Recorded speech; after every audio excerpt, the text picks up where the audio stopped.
right, we're going live. Hello, this is the monthly lecture series of the National Capital Area Skeptics, NCAS, also known as NCAS. I'm Scott Snell, president of NCAS, speaking to you on a winter's night in the Washington, D.C. area. In just a few minutes, we'll be switching you to a summer morning in Melbourne, Australia. But first, a few comments. You heard that we have the word skeptics in our name. We'll be discussing skeptics and deniers during this event. Those are two different things. The skeptic asks tough questions and follows the evidence, whether it leads where he or she wanted it to or otherwise. On the other hand, a denier won't follow evidence if it doesn't lead where he or she wanted it to. Sometimes news media organizations will speak of, quote, climate change skeptics, unquote, or vaccine skeptics, when really climate change deniers or vaccine deniers would be a better description. By the way, as skeptics, we have experience with seeing and recognizing the misinformation that's promoted to the public. We skeptics want to promote accurate information and also help educate the public so they can recognize misinformation themselves. But there's a lot more to that. And we have an expert to fill in the important details for us of how to successfully overcome misinformation, giving the public the best opportunity to be informed and able to think critically for itself. He's John Cook, a cognitive psychologist, a postdoctoral research fellow with the Climate Change Communication Research Hub at Monash University. His research focus is on using critical thinking to build the public's resilience against misinformation. Ladies and gentlemen, joining us from a summer morning in Melbourne, Australia, Dr. John Cook. Thanks very much, Scott. It's a pleasure to talk to you, to talk to your group. What I'm going to talk about today is my research into countering misinformation. So let me start by sharing my slides. Hopefully those are coming up for you. And over the last decade and a half, I've been researching the question, how do you counter misinformation, particularly misinformation about climate change? But what I found was the answer to that question is really the answer to misinformation across any topic. And I'll share how my research led me to that conclusion. In 2011, I started a PhD at the University of Western Australia with the cognitive psychologist Stephen Lewandowski. And we started researching and exploring how do you counter misinformation, how do you debunk it, how do you build resilience in people so that they're less likely to be misled. And that research took us to a branch of psychological research called Inoculation Theory. This research takes the idea of vaccination and applies those principles to knowledge. Just as with vaccination, you expose people to a weakened form of a virus, at least pre-mRNA, that's how vaccinations worked. You expose people to a weakened form of a virus, and that builds up their immunity, their antibodies. And then when they encounter the actual virus, they're less likely to be infected.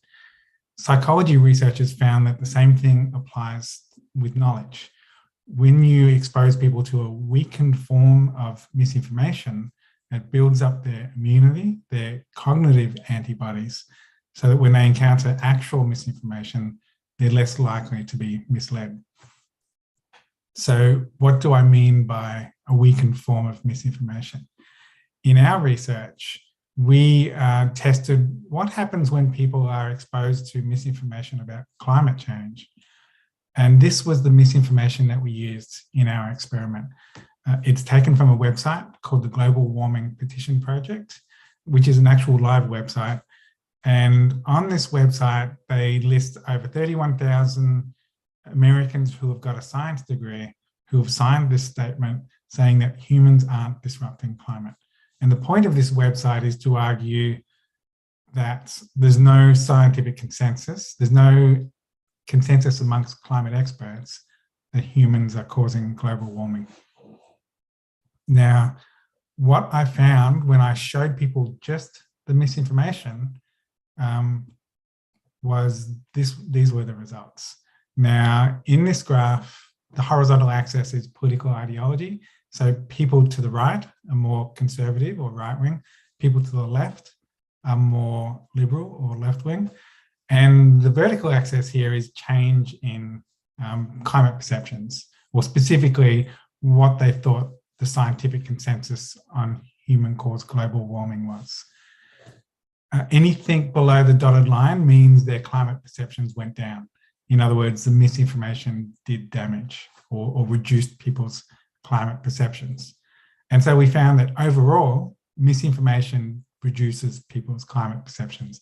It does have a negative effect, but the effect isn't the same across the political spectrum.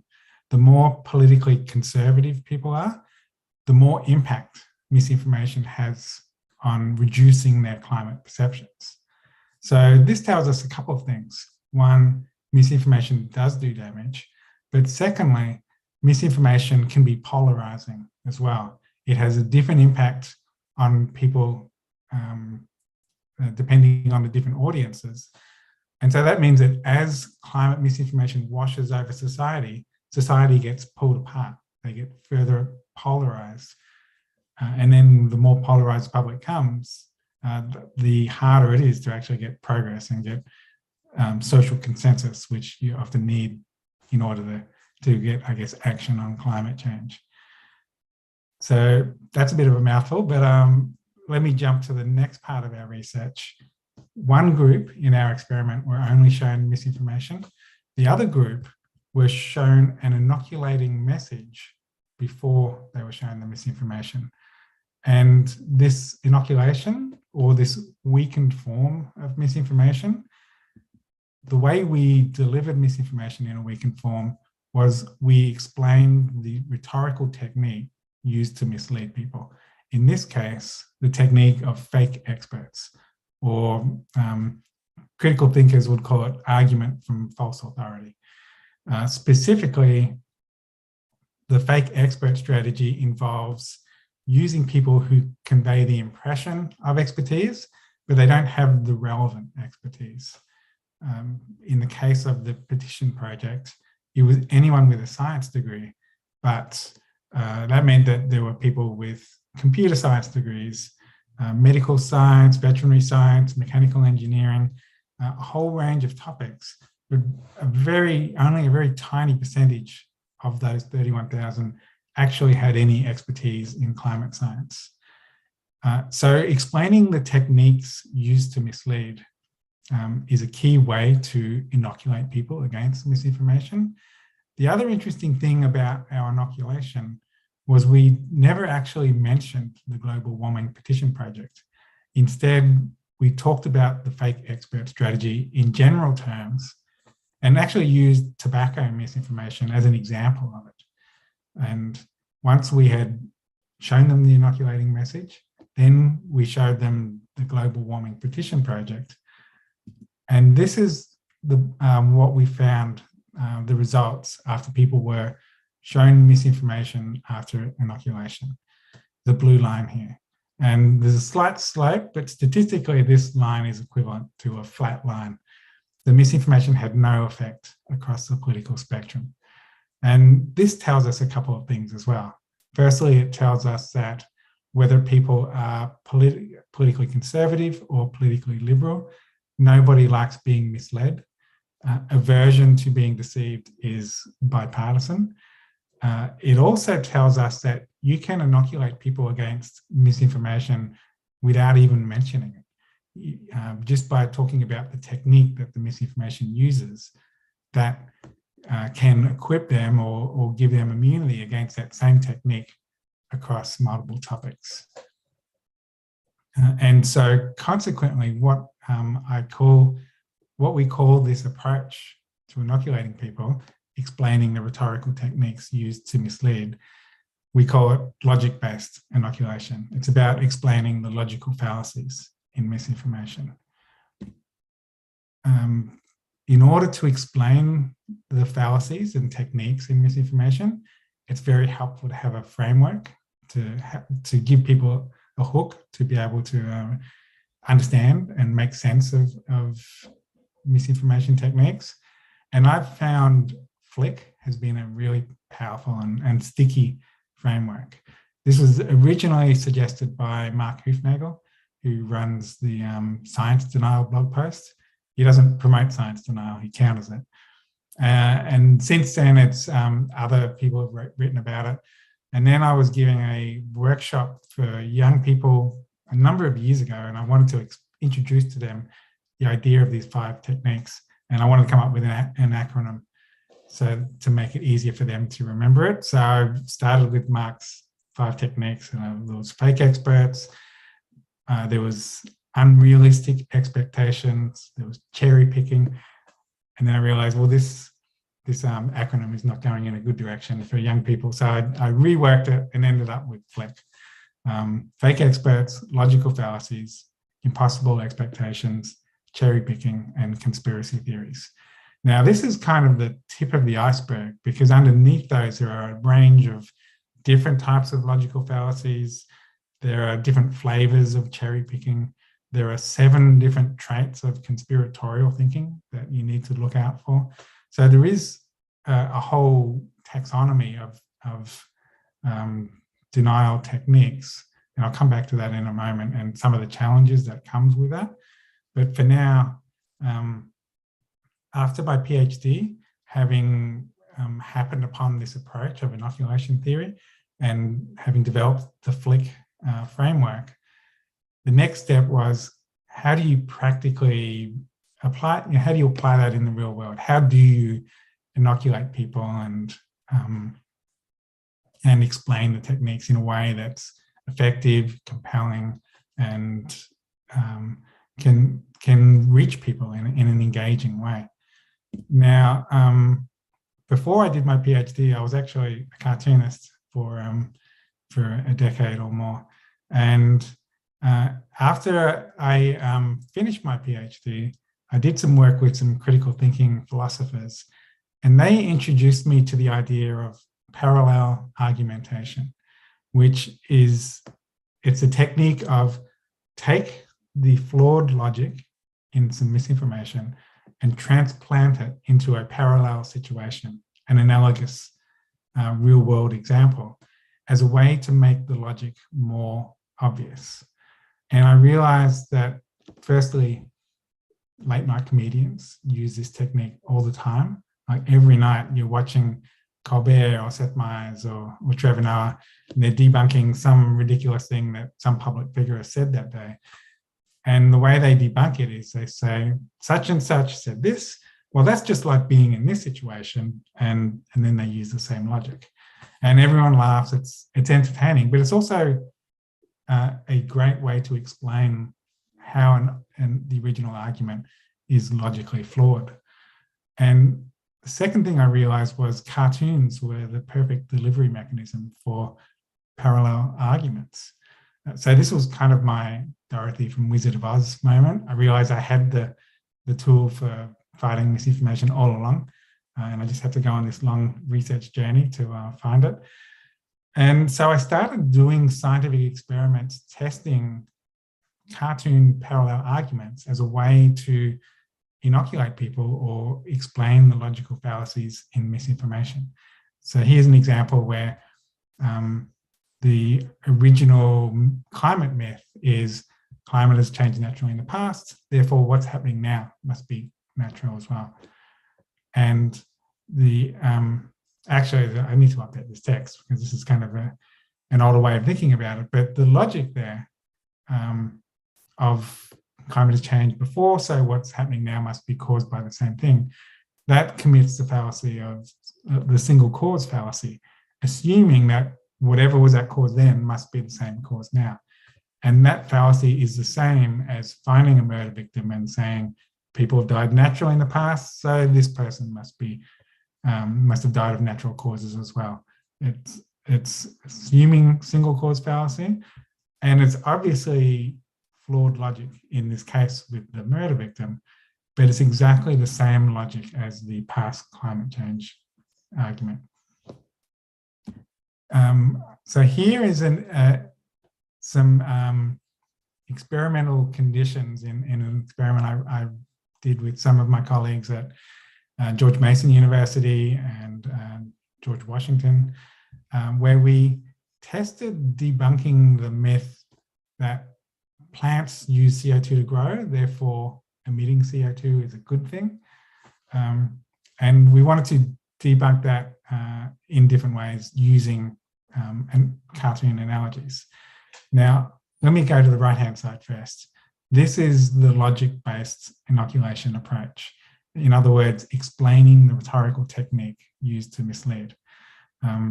Basically, that argument uses the fallacy of oversimplification, looking at just one aspect of what plants need to grow, CO2, and ignoring all the other conditions that plants need, such as a regular water supply and a comfortable temperature range. The other way to inoculate people, and actually the most common way that we do it, is fact-based inoculation, giving people factual explanations or scientific explanations so that they understand scientific phenomenon better, and then they're better able to spot attempts to distort the science. So just explaining the facts to people. And so in our experiment, we explained just how plants, what conditions do plants need in order to flourish. They need all these different factors. And so in our experiment, we tested what's better, fact-based inoculations or logic-based inoculations. And just to get a little bit more complicated, we also tested, does order matter? If people see the myth first and then they read the correction, is that different to if they read a correction first and then the myth is the last thing that they see?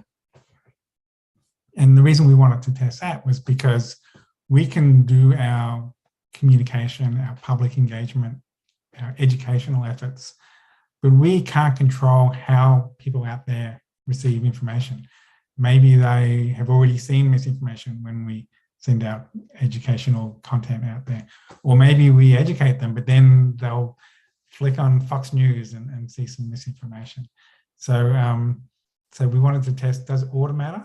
And does the type of correction matter, whether it's fact-based or logic-based? And here were the results from our research. This requires a little bit of processing, so bear with me. Basically, what we did was we measured their belief in the climate myth, the myth that CO2 is good for plants, so we should emit more CO2. So this shows belief in the myth. The higher up the value, the worse it is. We don't want people believing the myth. And as you would expect, if people were just shown the CO2 is plant food myth by itself, you got the highest level of belief in the myth. Now, let me jump all the way over to the right-hand side. Here we found that the logic-based approach, explaining the oversimplification fallacy in the myth, was effective. It reduced people's belief in the myth in a statistically significant way. And it actually didn't matter what order, whether the correction came before the myth or whether the correction was after the myth and it was the last thing that people saw. So this logic-based approach, or in other words, increasing people's critical thinking abilities, worked no matter how the ordering was. Not so with the fact-based approach.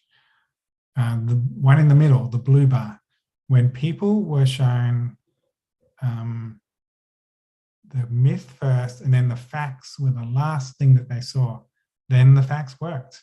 If the facts were the final thing that people read, then that does cancel out the effect of misinformation and reduces people's belief in the myth.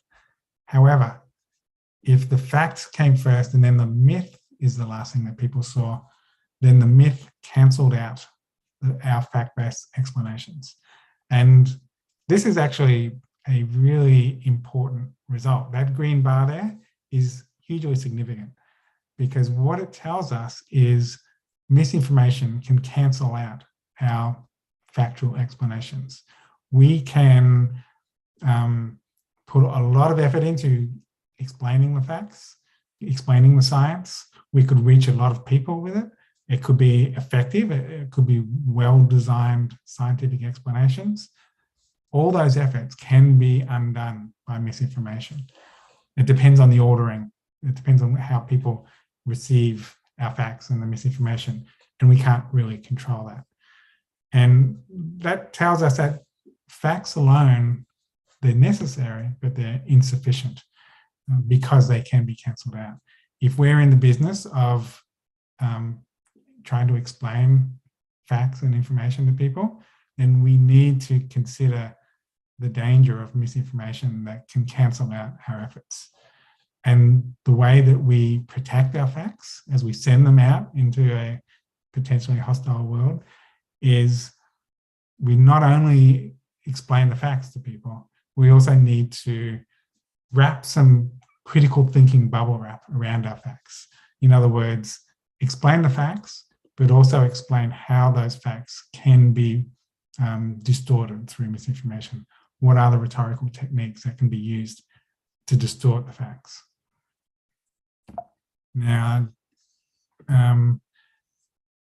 so I mentioned earlier that underneath Flick, which was the tip of the iceberg, were a whole range of different rhetorical techniques and logical fallacies and conspiratorial traits. And from an education and communication point of view, this is really challenging. How do you get people, how do you make them aware of this whole family of different rhetorical techniques, and not only become aware of them, also internalize them deeply enough that they can spot them out in the wild when they're watching misinformation on television or reading it in an article or hearing it in conversation or in a public speech. Because spotting misinformation on the fly, that is a difficult critical thinking activity. So for a number of years, I've been consumed with this basic psychological challenge. Critical thinking is hard. How do we make it easier for people? And kind of by coincidence, really, I was at a misinformation conference in Washington, DC, and I bumped into an app developer who was looking to design apps to help fight misinformation. And we got talking and collaborating, and we realized that the logic-based framework that I've been developing in lab experiments, using cartoons and so on, was ideally suited to gamifying. And so we developed a game that teaches critical thinking using cartoons, humor, logic-based corrections, and Flick, the Flick framework. We actually completed and launched the game in December 2020. So we just went past our 12-month or Cranky Uncle's birthday last December. So I guess we're at 14 months now. He's approaching toddler levels. And yeah, so we called this game Cranky Uncle. And the idea of the game is teach critical thinking using logic-based inoculation, using cartoon parallel arguments, but also bringing in gameplay elements as well to incentivize players to practice critical thinking. And so the way the game works is we have a archetypal cranky uncle who is like dismissive of climate science, denies the science in other areas such as evolution or vaccines or COVID-19 or take your pick. And he explains the different techniques he uses to deny the science. And those techniques we take from the Flick framework. We start with Flick, but then as you get past those 5 techniques, then it unlocks all those techniques further down the taxonomy. And there's 2 key elements to this game. The first is explaining the rhetorical techniques in misinformation. So it just involves going through each technique, and Cranky Uncle says, here's what I do when all the evidence is stacked up against me. I use anecdotes, I cherry pick, I rely on fake experts. And then he explains how he does it, but it's really as a way for you to learn how to spot it. It also uses parallel arguments as a way to make the flawed logic in these fallacies more obvious. The second element to gamifying critical thinking is to get people practicing spotting rhetorical techniques in misinformation. So the game shows a lot of examples of myths across a whole range of topics, including just generic myths as well. And then the player has to identify what is the fallacy in this particular example. And by getting people practicing, by using all those gameplay elements of collecting points and leveling up, you're motivating people to get further into the game, because the further they get, the more they have practiced critical thinking, and the easier it gets, and they get quicker and better at spotting these fallacies in misinformation. In other words, they get more deeply inoculated, or they get inoculated against more different types of denial techniques. So we launched the game in December 2020, and then the next January 2021, I published a teacher's guide to Cranky Uncle, because I quickly recognized that one of the ways that I could reach a broader audience was through the classroom, through education. And I was getting a lot of feedback from teachers who were just crying out for interactive, engaging educational resources. So the teacher's guide basically explained the science that informed the game, basically everything I just talked about for the last 15 minutes or so, and then provided a lot of different ideas for classroom activities on how to incorporate the game to teach critical thinking in the classroom. What I found was pleasantly surprised to see that the game was adopted all across the US, red states and blue states. It's currently, there's classrooms have signed up to use the game in 40 states so far. Still haven't cracked the Dakotas. I keep hinting on Twitter that I'm desperate to get into the Dakotas, but it hasn't happened yet, which is, it's like a stone in my shoe. It's very frustrating, but we'll get there eventually. The other thing that surprised me was the broad range of ages using the game. I thought it would probably be mostly at the college level that the game would be used, and that has been the case, but I wasn't expecting that there would be so much usage, not only in high school classes, but even middle school, and in a couple of cases, elementary school, and even postgrad. So it's extraordinary how the same content is being adopted from elementary level to PhD and master's students. And the third thing that surprised me was the range of subjects using the game. Because my work is focused on climate misinformation, we've tried to make the game as broad as possible and using examples of misinformation across a range of topics, but climate is kind of in the game's DNA. So there is a bit of an emphasis on misinformation about climate change. And I expected it to be mainly used in climate change or environmental science classes, but it's also been used in English, biology, chemistry, psychology, physics, even math, which kind of intrigues me. I want to hear more about how a math teacher is using Cranky Uncle and fallacies in their class.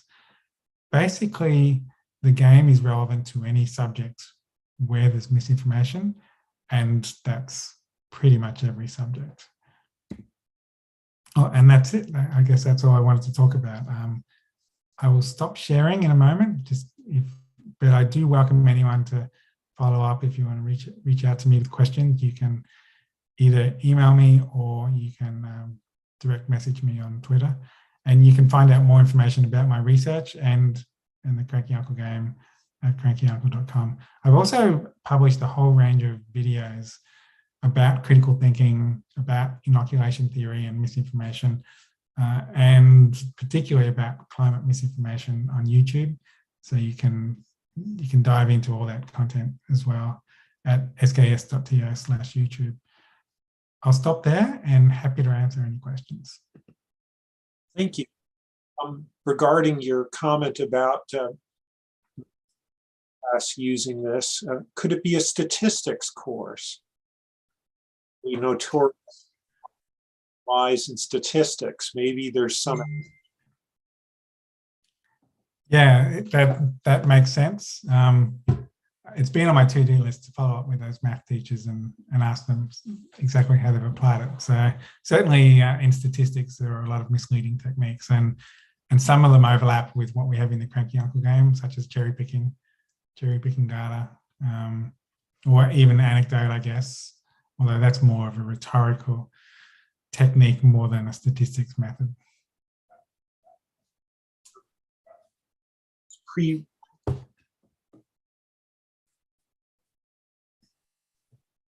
Time delay, do you think maybe if you got them very quickly after they were fact-based pre-bunked, that would be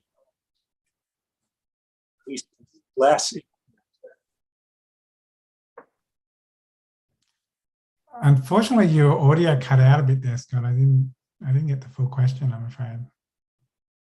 It's regarding your finding of fact-based pre-bunking isn't effective. And I'm wondering if there's a time delay aspect to that. In other words, if you were to sample them very soon after they were fact-based pre-bunked, that would be effective, or at least a little less ineffective. Yeah, that's a really good question. One of the limitations of the research that I've done to this point has been all my experiments have been instantaneous. And the reason for that is really just limited funding, like limited research funding. It costs a lot more to do experiments with delays because you will recruit 1,000 people and you have to pay a certain amount. And then when you come back 2 weeks later or 4 weeks later or whatever, you're only able to retrieve a fraction of those. And so you have to recruit so much more at the beginning. And up till this year, I haven't been able to do that. I haven't had the funding, but we actually obtained some funding from Facebook to do a fact-based versus logic-based experiment with a 4-week delay to answer that very question. The problem is we're still in the process of designing the experiment. We haven't fielded it yet. So I will probably be able to answer that question more definitively in probably about 6 months' time. Maybe some of these other questions would be pending then, but I wonder if the effects of inoculation might be temporary. For example, if the other side makes a successful rebuttal, not necessarily a factual or logical one, but maybe, and then as a byproduct of that, then the credibility of our team is diminished, at least early. And I'm wondering if maybe metaphor extended by calling it a booster or your variant, I guess. It might be a new. Yeah, you can kind of go down the rabbit hole of pursuing the analogy ad infinitum, but definitely the booster analogy works. There's been research that it shows that when you inoculate people, that does gradually wear off over time. And so research has shown that providing booster inoculation messages helps get them back up again, builds up their immunity. So it's just like what we're all going through with COVID now. It does, you inoculate people and then it wears off and you need to keep inoculating them over time. The other thing that I think, I don't know whether variance is the right analogy, but you can, like misinformation can try to inoculate against the inoculation as well. Like it's called meta inoculation, and you get counter messages. And this is one of those challenges, is it's not like misinformation is just going to go quietly in the night. When we debunk them, they will try to counter our efforts to counter the misinformation. And so that's a challenge too. But there's not really much research into it other than providing meta inoculation is important too. In other words, explain to people how misinformation can try to inoculate them. And probably the best example of that, and in fact, the best example of inoculation in terms of just a broad scale, deeply effective, deeply damaging inoculation is the fake news talking point from Donald Trump. He basically inoculated 1/3 of the US population against mainstream news, just saying that's fake news. So that whenever news reported something that was damaging to him, people would just write that off. Oh, that's just the biased, left-wing media. And they wouldn't even consider that as a reliable source. So they had become inoculated, but in a very damaging way by just breeding cynicism amongst the general populace against mainstream media. And we've seen a increasing distrust of mainstream media over time because of those kinds of inoculation efforts. So we need to meta-inoculate against that by explaining to people this technique is being used to make you cynical so that you don't trust accurate information. And it's actually has a misleading impact on people. So it's complicated and it's difficult.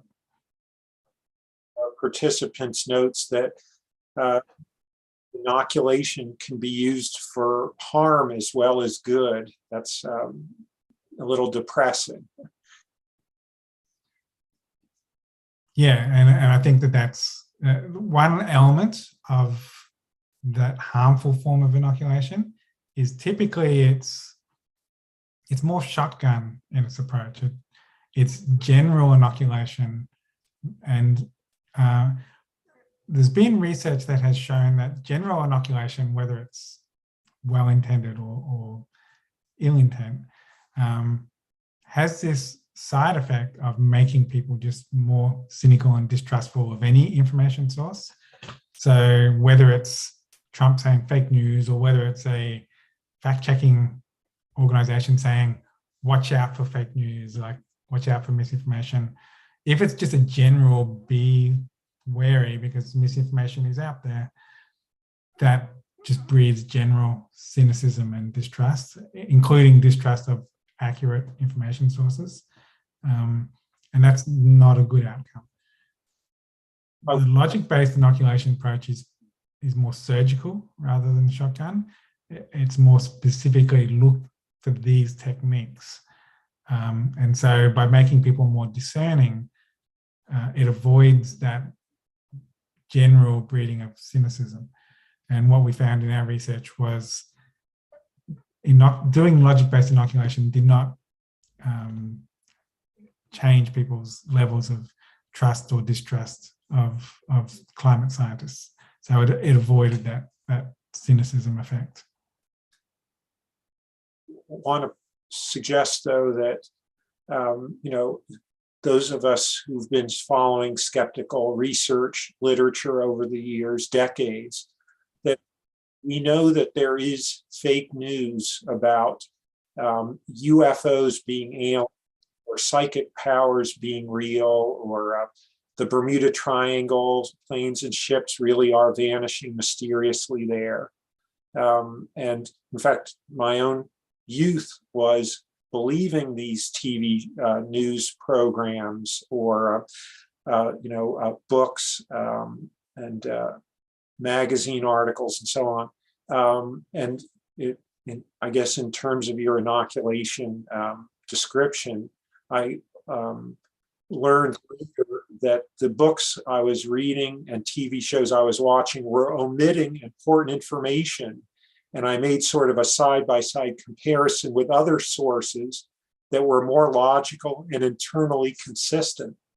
And that was sort of how I became, a skeptic in terms of, judging sources and so on. And so there is fake news now as to whether that extends into the political realm of news coverage. I would say there are, it's usually the omission technique. So, for example, a video of a political person saying something and then truncating it instead of continuing the video, would omit the part where, it contradicts the controversial interpretation, is a common technique of some news media organizations. I put that out respectfully, that there are actually cases of political fake news as well as these more trivial ones of, our Bigfoot or Loch Ness monster real and so on. Oh, definitely. And being able to spot the rhetorical techniques not only helps you to spot pseudoscience or paranormal misinformation, but certainly just throughout life, including politics. Like in the Cranky game, we talk about the false equivalence or false analogy technique. And we've seen that a lot over the last couple of years, almost on a weekly basis. You'll see someone equate mask mandates to the Holocaust or vaccine mandates to, like Nazi Germany or some totalitarian government. And when you hear people make comparisons like that, being able to identify appropriate comparisons to false analogies is quite useful, because then they can be quite emotive arguments and therefore persuasive. But helping people to just look at those comparisons through a critical thinking lens and think, well, when they're comparing, do the two things, are they actually equivalent? Techniques like that, or techniques like fake experts, are used all the time.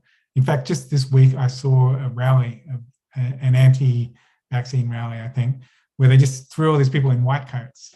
It's like central casting, right? Like, we want someone to look like an expert, throw them in a white coat, and then get them to say the science isn't settled on vaccines. And that technique is really effective. It's one of the most effective techniques. So just making people aware of these are the ways that people will try to mislead you, can help, not just on climate change or scientific topics, but also political topics and all topics. But can I just say one other thing? I really like what you're describing about comparing like a pseudoscience argument to a more robust scientific approach. Now, one limitation of the Cranky Uncle game is it takes a critical thinking approach, but it's a subset of critical thinking. Critical thinking is a very broad umbrella, and I would characterize logic-based inoculation as entry-level critical thinking. It's almost, I almost hope that it will be a gateway drug to making people pursue more advanced forms of critical thinking, like what you were talking about, exploring the scientific evidence, comparing a scientific approach to a pseudoscience approach. The deeper we get into the scientific method and how a scientific study should be designed and how we assess evidence, the better. And this game is just a first step towards those more advanced levels of critical thinking. To follow up on my description of omission, it being a primary tool of misinformation, which of those two, fact-based or logic-based inoculation, what can we do about omission? Because it's so hard for the victims to notice what's missing. In some cases, it's sort of easy. It just takes time to watch a video to see what parts were cut out that would otherwise lead a viewer to a different conclusion. But, what can be done to pre-bunk or prepare, inoculate the public against omission of important information? Yeah, cherry picking can be difficult, because often it does require background knowledge to identify, oh, they're cherry picking. They haven't included this important data. So it depends on the misinformation. One subset of cherry picking is anecdotes, and you can spot those just on the structure without having background information. If they're using an isolated example or personal experience, that's anecdote and that's a red flag. But if they're citing a study, a cherry pick study, or they're just citing cherry pick data, that can be hard. Well, that can be impossible to spot without the background knowledge. So if you're the person trying to inoculate against cherry picked arguments, generally the approach I would take is present the conclusion you get from the full body of evidence. So here is our scientific understanding when you look at all the data. That said, there is this little bit of data here that if you looked at that in isolation, you would come to a different conclusion, but that's cherry picking. So if you see someone citing this study in isolation, that's a red flag, because here is what you get from looking at all the evidence. Generally, that's the structure for a fact-based inoculation against cherry-picked arguments.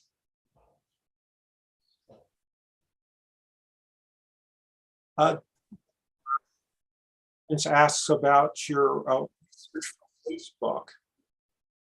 Would you discuss that? About Facebook? About my work with Facebook? I'd seen that you'd done some work for NASA, which you mentioned before we went live, and that also with Facebook, and he's curious about that.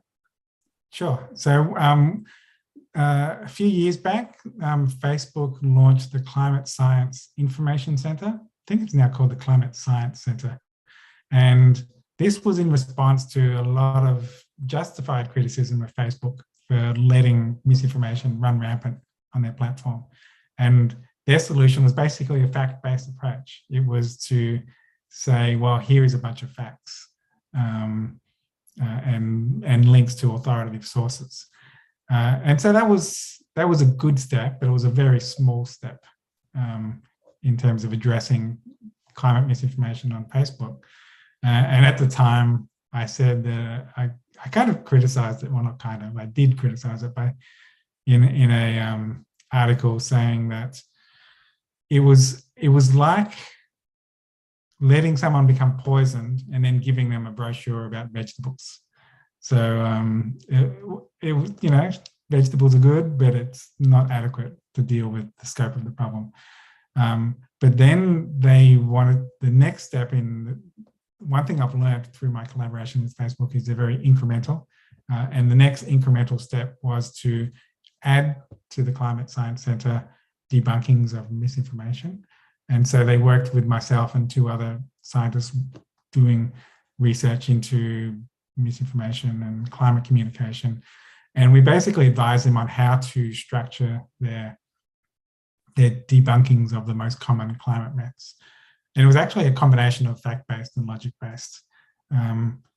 The structure we recommended to them was to debunk a myth, you wanted to structure your debunking using fact, myth, fallacy, fact structure. So start by, here is a key fact I want to communicate.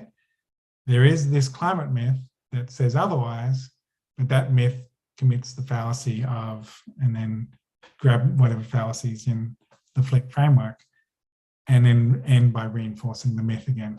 And one thing that I was pleased to see was that Facebook were very open to following the advice of us scientists, and they incorporated that approach in the debunkings that they posted on the Climate Science Center.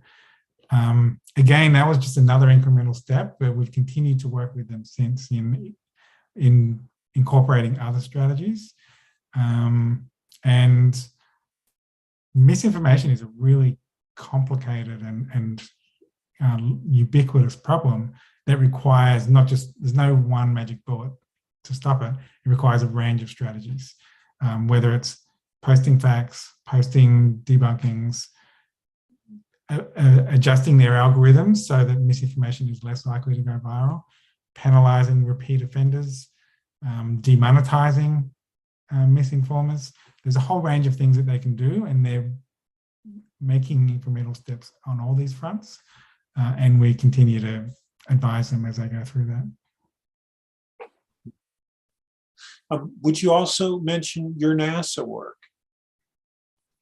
So I'm not sure how much I can say about that, but it's not like we're designing a Marvel Cinematic Universe movie or anything, so I can probably talk about it. Basically, I'm working with them to develop videos debunking misinformation and trying to, again, adopt the fact-based and logic-based approach. Actually, that collaboration began because I gave a talk to the communication team at NASA JPL, where it was kind of similar to this talk. I was talking about fact-based and logic-based, and they were grappling with the fact that NASA and their public communication is firmly in the fact-based realm, like pretty much 100%, and explaining fallacies was not really their wheelhouse.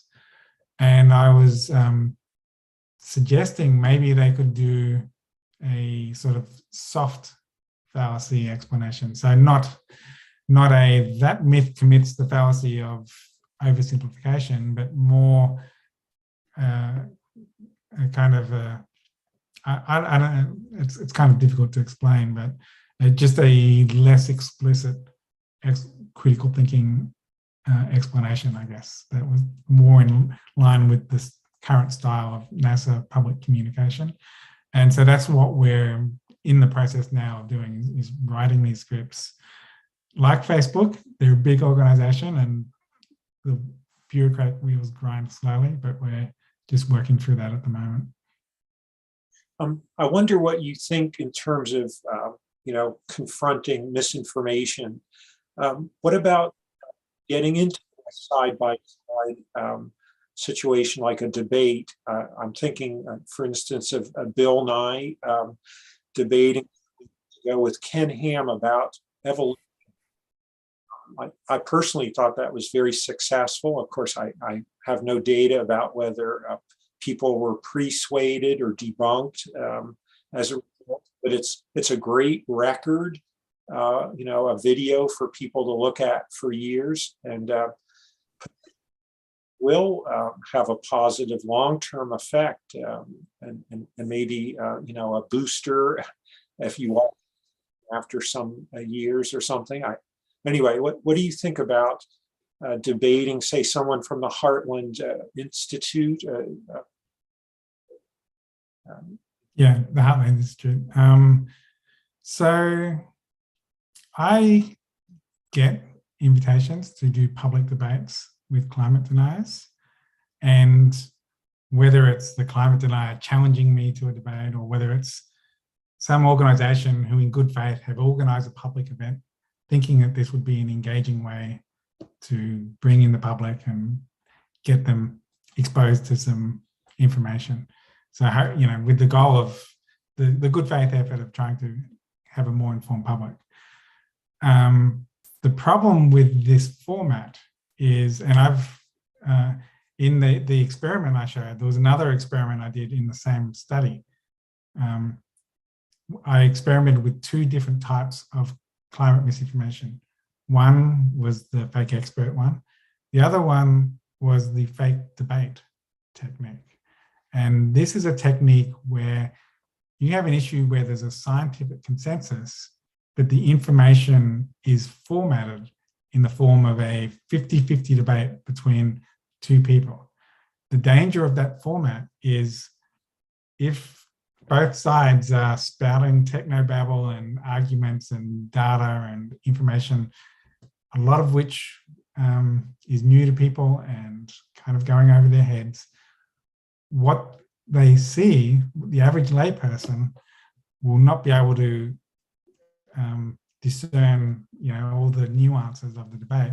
Instead, they come across with the impression that the expert community is divided 50-50. And so I found in my research that when I presented climate change as a debate between climate scientists and contrarians, they came away thinking that the scientific consensus was lower compared to a control group. So that very format reduces people's perceptions of scientific consensus, and then scientific consensus is like a gateway belief that has flow-on effects to other things. When people think that the climate scientists disagree, then they're less likely to believe that climate change is real or human caused, and they're even less likely to support climate action. So confuse the public about scientific consensus, and that's kind of a lever, a very strong lever for having all these other nasty side effects. So I say no to debates, public debates with climate deniers, because I know that even if I kick the guy's butt in the debate, a lot of people are going to come away with the impression of a 50-50 debate, and just by the format of the information, come away misinformed. Instead, I think it's better to engage, like still present that information to people, but in a way that inoculates them against the misinformation. You don't need to do it on a stage debating Ken Ham in order to get that information to people. And so I think that my personal opinion is that Bill Nye debating Ken Ham is probably ill-advised. I think Bill Nye does a great job making science more engaging to the public, but I think he does a lot of other much more engaging and positive ways of framing the information than a debate. Seen from your Skeptical Science site, which you set up many years ago, I think what you were describing in terms of instead of having a debate, that you kind of put the debate in writing, so you know what their rebuttal is, and then you rebut their rebuttal, and so on, and it's all listed there for the reader to see for themselves. And of course, if the Heartland Institute says, hey, you mischaracterized our rebuttal, you can correct that and have an honest, complete record of what the back and forths are, without having to get into this visual, as you said, as if it's a level. You are showing, the fact-based or logic, if it's that's the case. The fact that it's in writing is important too. Public debates is more about theatre and rhetorics. I have seen debates between climate scientists who are like super experts and rhetoricians, and the rhetoricians wipe the floor with the climate scientists because they weren't experts on climate change, but they were experts on persuading people. And you get a lot of currency of speaking with a loud, confident voice when you're on stage standing next to a scientist. Let's see. It seems to me like your technique is to get information out to people in a very open way, rather than trying to advocate censorship or controlling that. I'm sort of touching on a comment here, a question of how can we stop false experts from spreading misinformation? Can we? And perhaps have not just the logistical problems in trying to squelch this, but moral, ethical discussions in free nations, Australia, United States, and other free nations that would value the free exchange of information, except special cases that this may not cross that line into the special case. Generally speaking, my preference is the principle of the antidote to bad speech is more speech. So I think that building people's resilience and critical thinking and countering misinformation, and even using misinformation as an educational opportunity, but because in the educational literature, there's several decades of research into an approach called misconception-based learning, which finds that explaining the facts by including how those facts can be distorted is more powerful than just explaining the facts alone. So you can use misinformation as it's more engaging, it gets greater learning effects, it lasts longer. So there's all these benefits to addressing misinformation as an educational opportunity. That said, I don't think that that's just a blanket rule that applies in all situations. I think that hate speech, for instance, there are appropriate ethical times when that should be censored. So it's not black and white that all speech should be allowed. I think that there is some threshold, and there are certain speeches that we shouldn't allow to have a megaphone. But the threshold, it's really a question of where do you define that threshold? And that's a really difficult question. We're actually struggling with that at the moment now, like trying to approach it from a critical thinking point of view.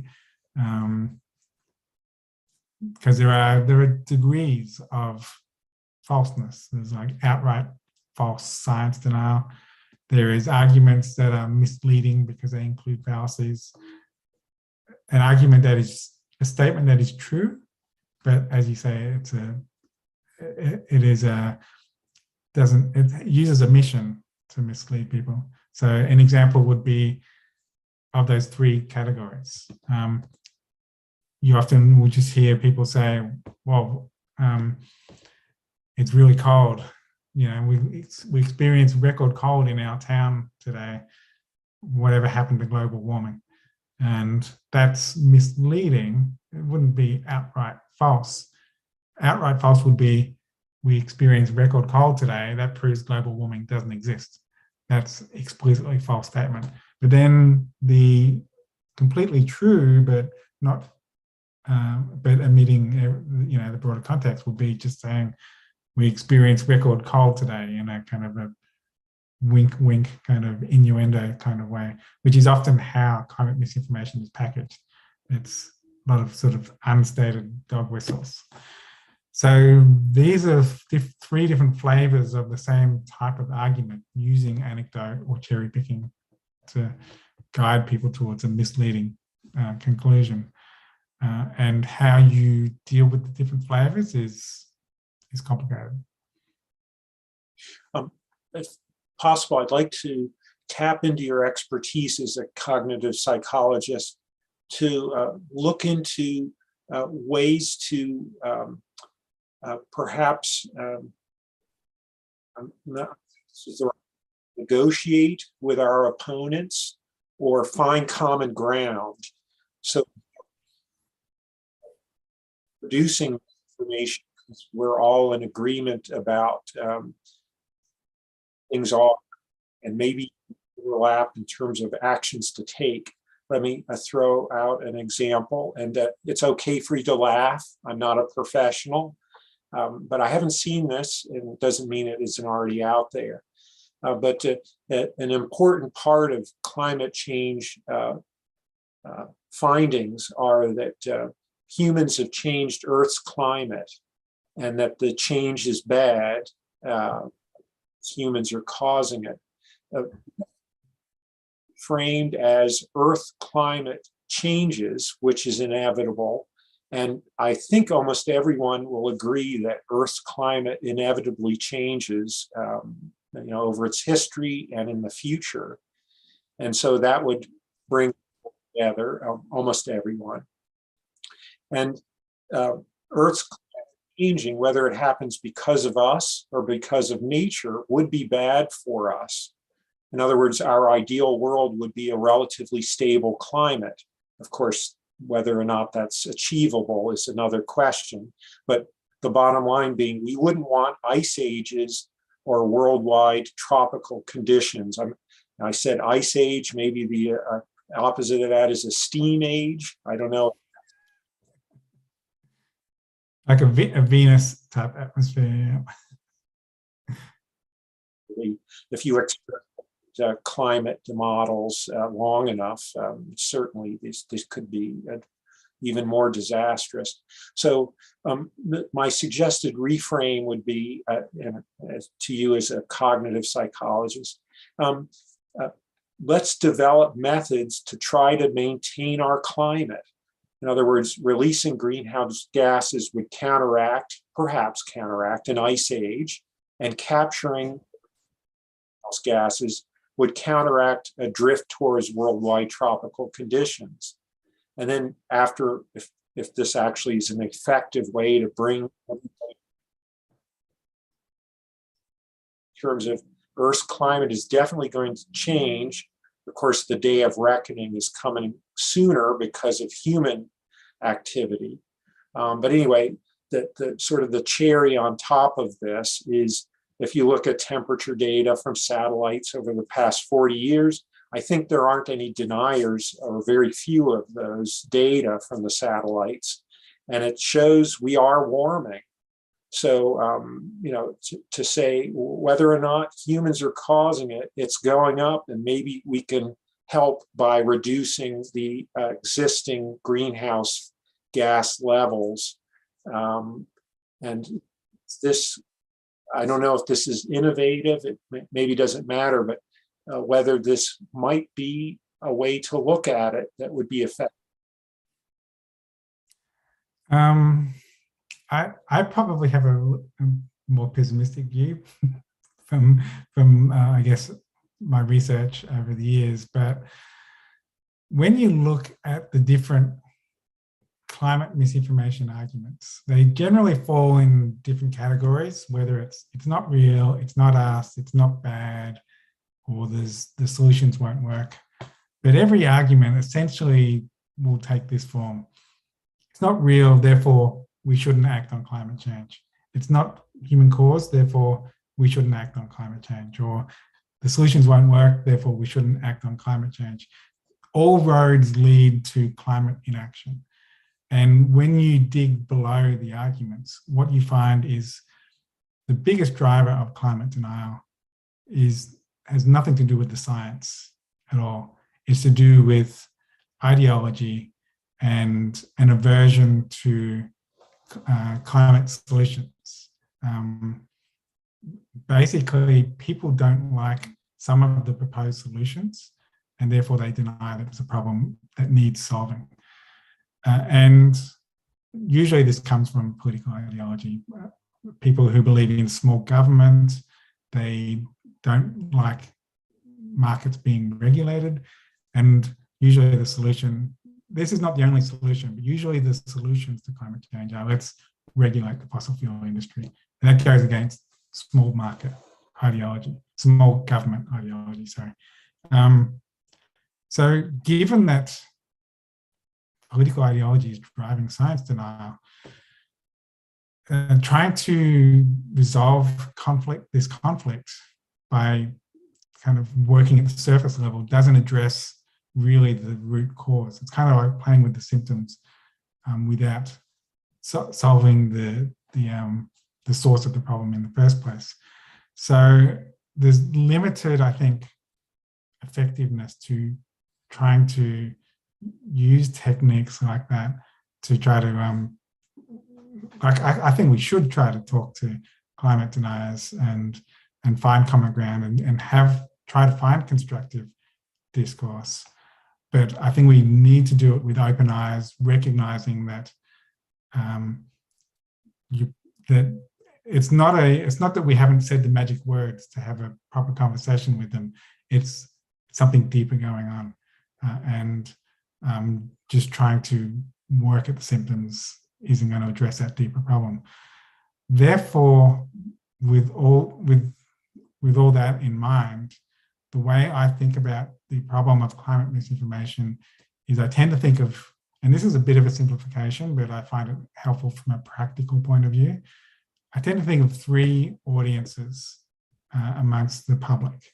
There's the concerned and alarmed, people who are concerned or alarmed about climate change, which make up about 55 to 60% of the US public. There's the disengaged or the cautious, and they tend to make up about, where were we at, 65, about 25%, I think. Where does that get me? 65 plus 25, so that's about 90%. And then there's the dismissives. These are the climate deniers. They're about 10% of the population. They've been at 10% for decades. It's slightly shrinking, but most of the movement is people moving from disengaged to the concerned and alarmed.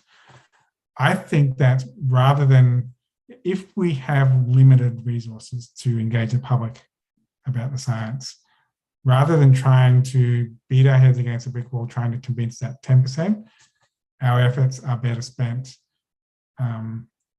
inoculating the other 90% of the public against the misinformation coming from the dismissives. That's not to say we shouldn't try to reach the dismissives. I think that people who do are, those are worthy efforts. But you're going to get more bang for your communication buck if you concentrate on the 90% of the population who are open to evidence. And we don't need to convince 100% of the population to get progress. So it's more about moving disengaged to the concerned alarmed. And really, from a climate action point of view, it's about activating the people who are concerned and alarmed so that they're talking about the issue and building momentum towards climate action. I wonder if farmers can be great allies for scientists in terms of public outreach. Definitely. One thing that for the 4 years where I was based at George Mason University in Northern Virginia, at the Center for Climate Change Communication, what they did, which I think was particularly powerful, was identify powerful messages. And it was about allying with, firstly, they started with TV weathercasters, and they provided resources to help them talk about climate change and how climate change was changing weather patterns. Then they started partnering with health professionals and providing resources to help health professionals talk about how climate change was affecting human health. That model of identifying the best messages to take certain messages to certain audiences can apply across the range. Fire services can talk about how climate change is making wildfires more intense.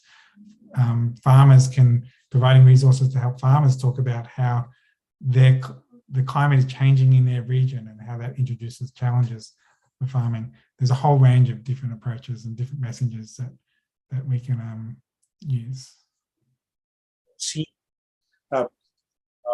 Who don't have an agenda, whereas they may not trust scientists for whatever reason, but to come in and say, "Oh yes, we have growing seasons than my family members that were also farmers had," and there's no question about this. Showing, as you described, people from different walks of life that can testify to their firsthand experience of the changing climate, and that, consistent with what, the climate data are showing. And I mean, in some cases, the farmers may find that a positive to have longer growing seasons, but the fact being that this supports the climate models. Or second, also about climate forecasting. It seems to me the general public, the uninoculated, would sort of be a little dubious about forecasts in general. They know that weather forecasts aren't awesome. Economic forecasts, their own forecasting of their lives in terms of finances, or for that matter, government financial or economic forecasts. Sports betting, I'm not joking, even though it sounds like I am. All of those involve trying to model the future, and it not being, in some cases, being not wrong. So that was one reason that I was sort of suggesting this other approach I mentioned a minute ago in terms of, hey, let's control as best we can Earth's climate, because that sidesteps the natural default dubiousness our public has about forecasting about anything. And so that way we don't have to say, look, our models are good and they'll continue to be good. We'll just say, let's control the climate as best we can. And we know that these greenhouse gases will warm Earth. And here are the temperatures from the last 40 years from satellites all over the Earth. And that was sort of the part two of my suggestion about why approach rather than trying to defend climate models, which they. No, I think that the general principle there is a really powerful one, which is that there are many roads, like there are many messages, and every different messages resonate with different audiences. And so, yeah, just the message of here is the climate science and here's what our models predict, that is not always the best message, depending on the audience. So as there's lots of other ways, because climate change is such a interconnected issue. It connects every part of society. There are lots of different ways to come at, explaining the problem or explaining the solutions. And another way of talking about climate change without having to get into the weeds of the science is to talk about the co-benefits of climate action. There's health benefits, there's economic benefits, and there are environmental benefits. So, for different audiences, taking different approaches from different messages will obviously work. So that it means that it's a lot of work and it's complicated, and we have to work hard to find the right messages from the right messages to the right audiences. And there is no one magic bullet set of words that are going to fix it, convince everyone at once. But that means just we have to roll up our sleeves and work at it. You were very kind to me by not laughing at my earlier suggestion. You said this 10% of the dismissives or the deniers, contrarians, maybe we just shouldn't try to reconcile with them.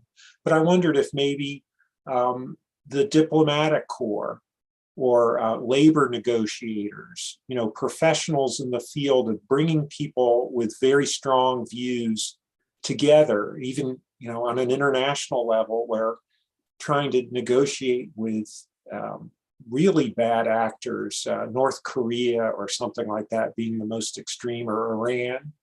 But if, actually some of the people working in those fields can really help bridge the divide so that the dismissives stop issuing misinformation.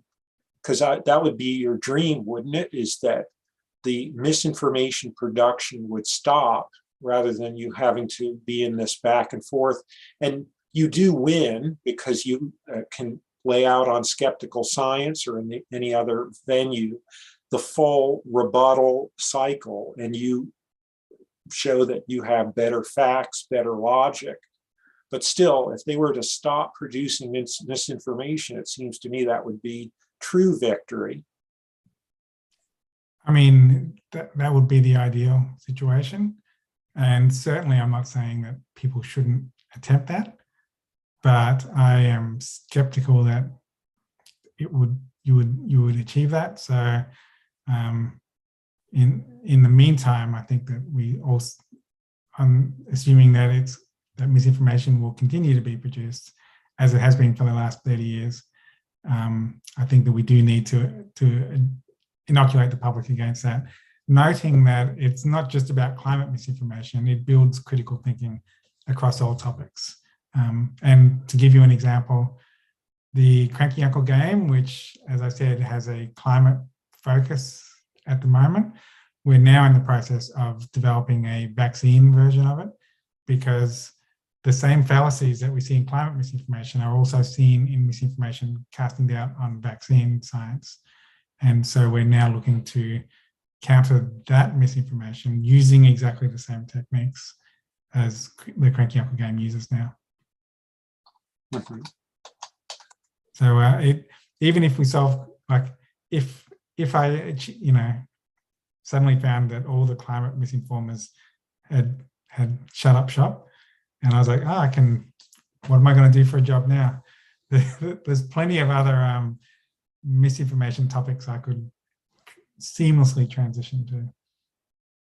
Maybe this discussion, again, it's pie in the sky stuff, but ideas that I haven't seen, and maybe for good reason. And I throw them out in front of you because you're not just in the field, but one of the leaders in the field. Your paper from 2013 about the 97% consensus was a very noted, publicly influential paper.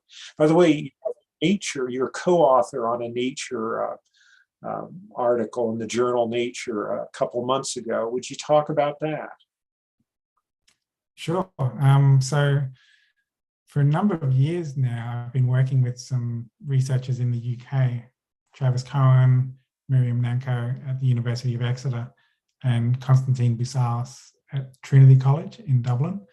And we've basically been working on what misinformation researchers call the holy grail of fact-checking, which is automatically detecting misinformation so that you can fact-check it in real time. The first stage of that is detecting it. So the problem with detecting misinformation is you don't know what it's going to look like in the future. Like, we have a history of misinformation, but we don't know what form the future misinformation will take or what myths they might generate. Climate misinformation is a bit different to that, because the arguments that we saw in the early 1990s in climate misinformation are the same arguments we're seeing in 2022. Is that what year we're in now? So we have a 30+ year history of climate arguments being repeated and cycled over and over again. That meant that it is possible to train a machine to detect climate misinformation because we're seeing those same arguments reproduce. So what we did was we just grabbed thousands of paragraphs of climate misinformation and said, this paragraph is that denial claim, that paragraph is that denial claim, and repeated that tens of thousands of times until our machine was sufficiently trained to, you throw any text at it and it will tell you whether there's a climate denial claim in the text. Once we had trained the machine, we then took 2 decades of misinformation and poured it into our machine learning model, and it constructed a 20-year history of climate misinformation, the ebbs and flows of all the different arguments. And I'll just summarize the 2 key results from what we found over our 20-year history. First, the most common form of climate misinformation is not all those science arguments. It's not real, it's not us, it's not bad. The most common form of climate misinformation is attacking scientists or attacking climate science itself. It's saying you can't trust the models. You can't trust that climate scientist, he's politically biased. You can't trust that climate scientist, he's lying to you. He's faked the data. You can't trust temperature measurements because they put their thermometers in a car park, which is hot. It's this kind of casting doubt and trying to reduce people's trust in climate science. And the fact that this is the most common form of misinformation, breeding distrust in climate science, is a real concern because there's not much research into how to fight back against attacks on science. The second result we found was a gradual trend towards solutions misinformation. So they're gradually transitioning away from science denial and into solutions misinformation, saying climate action won't work, climate policy will destroy the economy, solar panels don't work at night, wind farms don't work when the wind stops blowing. It's just saying there's no point doing climate solutions because they won't work or they're harmful. And so that's really the future of climate misinformation, this transition from science denial to solutions misinformation. And that has consequences too. There's not that much work on that type of misinformation either. Most of our work, including myself, guilty as charged, has been on it's not real, it's not us, it's not bad, the science arguments, but those are actually a small proportion of the misinformation. We need to be transitioning our efforts to countering solutions misinformation and countering attacks on science. My next question is going to ask you to do a little mind reading, but hopefully, in a reasonable way. Our opponents, what are their motives? They care about their kids living on a planet with a friendly climate, deceive themselves with their misinformation, but it seems as if, to me, at some level, they believe their own bad science. What do you think? So first, I would say that the root motive was solutions aversion, which is a word, like a phrase that scientists use, basically saying they don't like the solutions to climate change, so they deny there's a problem. But it's kind of evolved from there. It began with solutions aversions, and back in the early 1990s, conservative think tanks who advocated and lobbied for small government and deregulation, they were the original generators of climate misinformation. So it came from that political ideology, this belief in small governments. Since then, I showed you research where I found that misinformation has a polarizing effect. 3 decades of generally, continually poisoning the public discussion about climate change has steadily polarized the public. So we see that, for example, Democrats and Republicans are getting further and further apart on their views about climate change. And now we're at the point where the number one predictor of people's attitudes about climate change is political affiliation. And the second greatest driver is political ideology. And those two things are slightly different, and the distinction is important. Political affiliation is what social tribe do you belong to? And political ideology is what are your beliefs? And there's obviously a lot of overlap between those two, but our social identity goes much deeper. And at the end of my PhD in 2016, I would have said it was all political ideology. Our beliefs are the game. That's the main thing.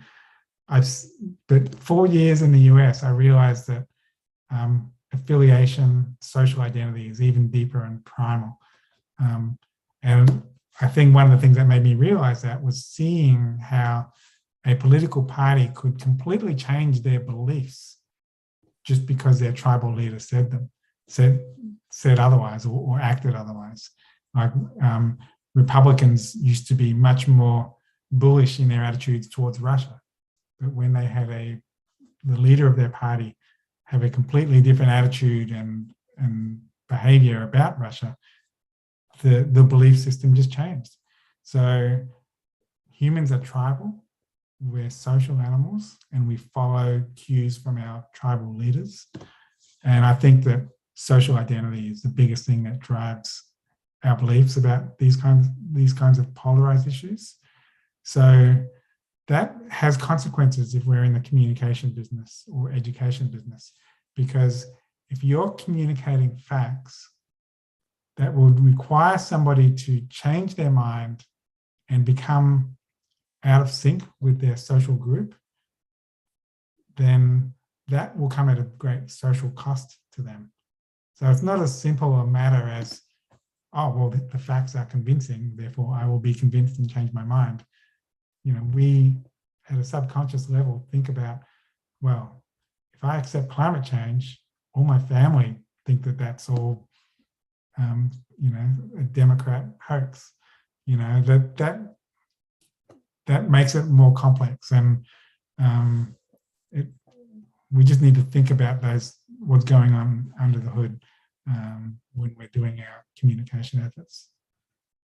You spoke of solutions aversions, and one of them that occurs to me that you may be averse to yourself would be the role of nuclear power.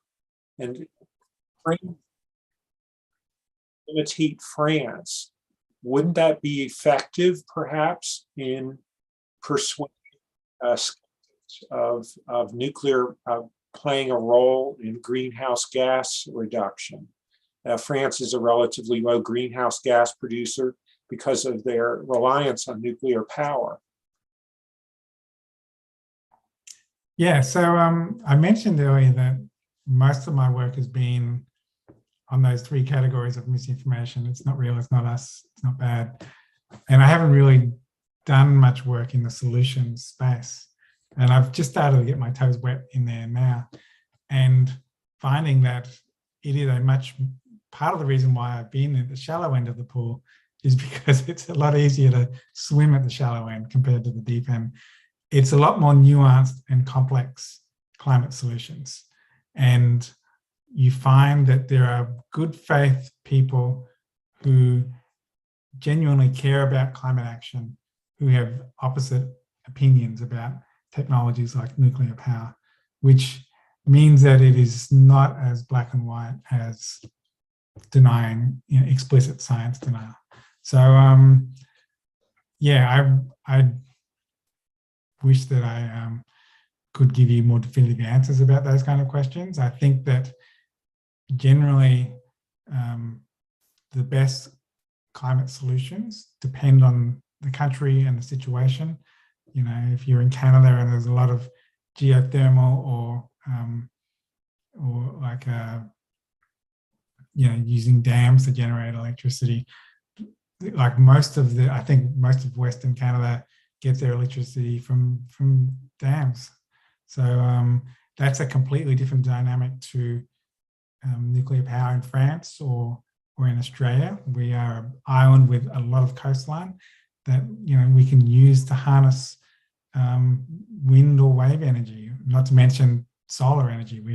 Germany puts Australia to shame with the amount of solar panels they have, and yet we have a lot more potential solar energy than Germany. So I'll just give you a very mealy-mouthed answer saying that solutions to climate change are complex and very much tend to be region-specific. I'm going to express frustration that we couldn't imitate the success of controlling CFC. Back in the 1970s, it was discovered that chlorofluorocarbons and refrigerants were harming the ozone layer and for so many things. And scientists were the public face of that problem rather than politicians. That's my personal opinion, is that, politicians can unintentionally muck things up. And so I sort of wish that scientists had been at the forefront entirely for the. I know that, for instance, Al Gore meant well, but he was in a very close election here, and roughly half of the electorate has a sort of an automatic response to him because of his political activities and his role in that. And it's just like, no, let's just have science outreach people, Neil deGrasse Tyson, Bill Nye, non-experts, but experts in science to the public. It does seem to me like maybe the political aspect backfired. But of course, I'm not an expert on this. It does look that way to me.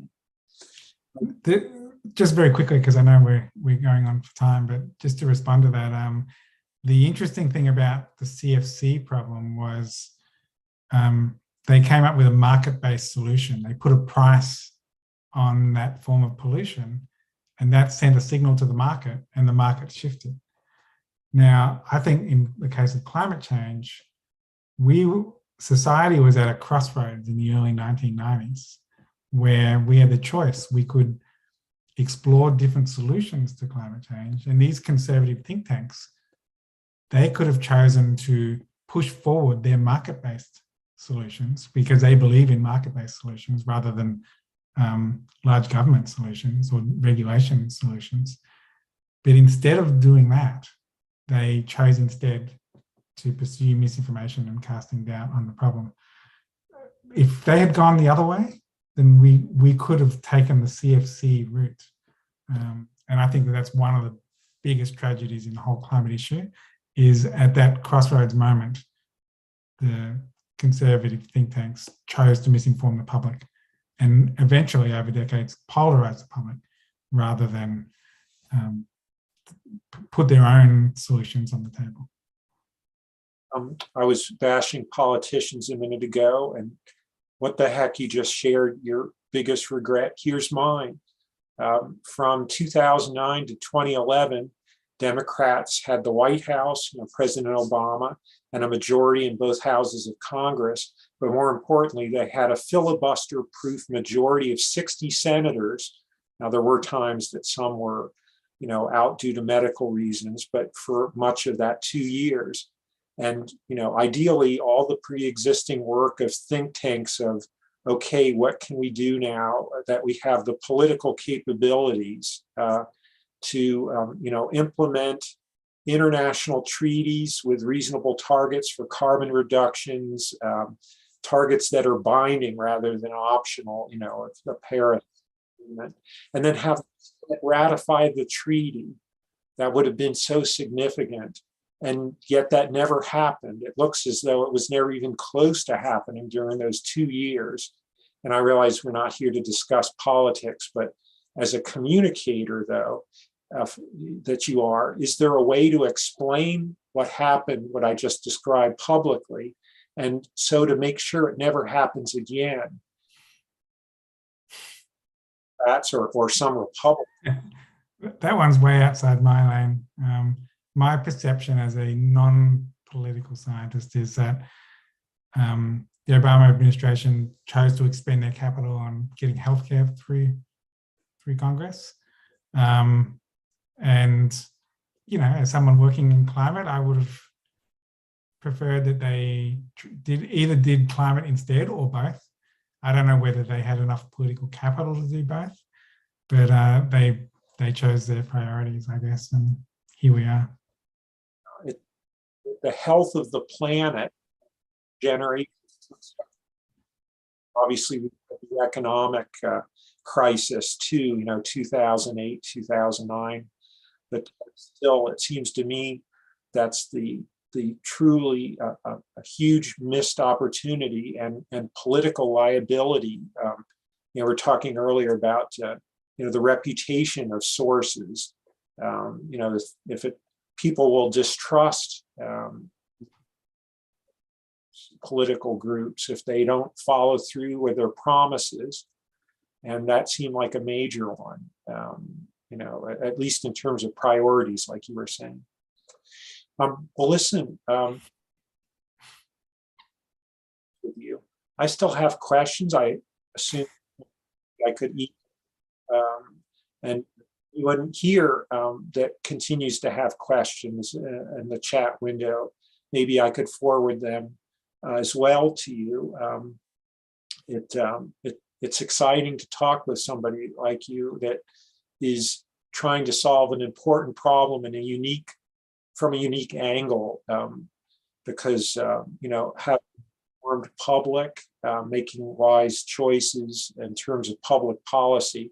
As I said earlier, this isn't Bigfoot or the Loch Ness Monster. The same fallibilities apply, but obviously those aren't consequential, whereas this is. And anyway, I think I'll wrap things up and now.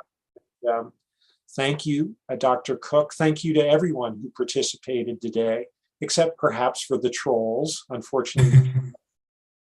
We're live streaming on YouTube in March, Further details to be determined. By the way, next month is our 35th anniversary. We've been around for 35 years. Details of March event, check ncas.org and the NCAS video YouTube site you're watching now for the forthcoming details. Thanks again to Dr. Cook. Today's program was produced by JD Mack.